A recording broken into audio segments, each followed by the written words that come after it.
आज के बड़े पढ़े लिखे हैं, समझदार हैं, जिनमें से 90% क्या करते हैं, अपनी लाइफ को चेंज कर लेते हैं।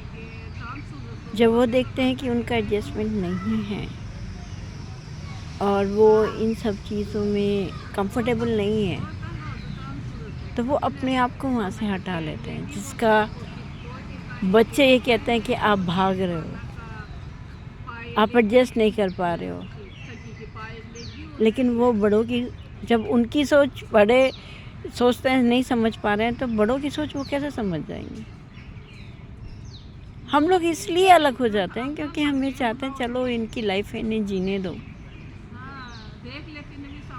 हमारे साथ तो कोई था नहीं हमें समझाने वाला, हमारी हेल्प करने वाला। इनके पास होते हुए भी ये नहीं लेना चाहते, और लेते हैं तो उन्हें अपनी तरह से गवर्न करना चाहते हैं। Is it possible? No, it's not possible. हम ये भूल जाते जब हम नहीं खुद करना चाहते किसी के अकॉर्डिंगली चलना, तो क्यों कोशिश करते हो दूसरे को अपने अकॉर्डिंगली चलाने का। प्यार क्या है? अंडरस्टैंडिंग है, उसी से अटैचमेंट होता है। ये कहना तो बहुत आसान है, you said this, you have done this to me. क्या कभी तुमने देखा है कि उन लोगों ने भी तुम्हारे लिए क्या किया है? किस एक्सटेंट तक वो गए हैं तुम्हारे साथ एडजस्टमेंट करने के लिए? नहीं, वहाँ पर तो हमें याद नहीं है, हम भूल गए, क्योंकि तुम सोच ही नहीं सकते हो ना अपने आप को उनकी जगह रख के। और जो पहले कहते थे ना कि बेटा बाप के जूते में पैर डाल लेता है, बराबर आ जाता है, वो दोस्त हो जाता है। That is what it is. हम अपने माँ बाप को तो अपना समझते हैं, पर शादी होकर जिस घर में जाते हैं उन माँ बाप को अपना क्यों नहीं समझ पाते? क्यों? क्योंकि उन्हें भी हम वैसे ही डील करना चाहते हैं जैसे कि हमने अपने माँ बाप को किया था, and that is not possible, क्योंकि दोनों का एनवायरनमेंट बहुत अलग होता है।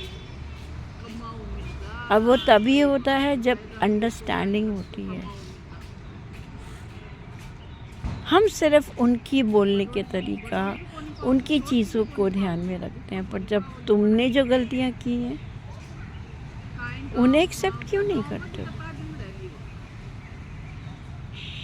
और जब करते हैं तो ईगो प्रॉब्लम हो जाती है। हम कैसे झुक जाएं, हम कैसे मान लें कि हमने गलत किया है? तो उसका सीधा सा जवाब होता है, we don't remember, we have forgotten about it.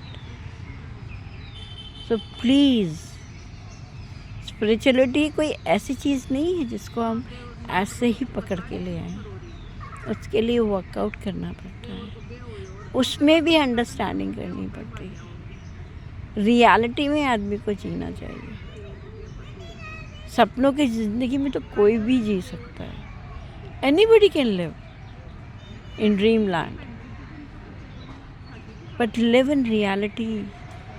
Don't say हमें आपकी ज़रूरत नहीं है। Society, human beings or any living being require some support, require somebody. We are not, what to say, living beings who can live alone. Eagle जब अपने को दोबारा से रिफ़्रेश करती है, अगर आपने वो पढ़ा है या सुना है, तो कितनी तकलीफ़ों से जाती है वो ही हम इंसानों में होता है।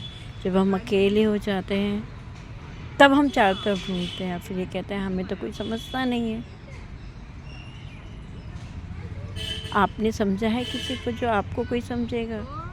और जिन्होंने आपको समझा है, समझते हैं, उनके साथ आप रहना नहीं चाहते। सो बाय।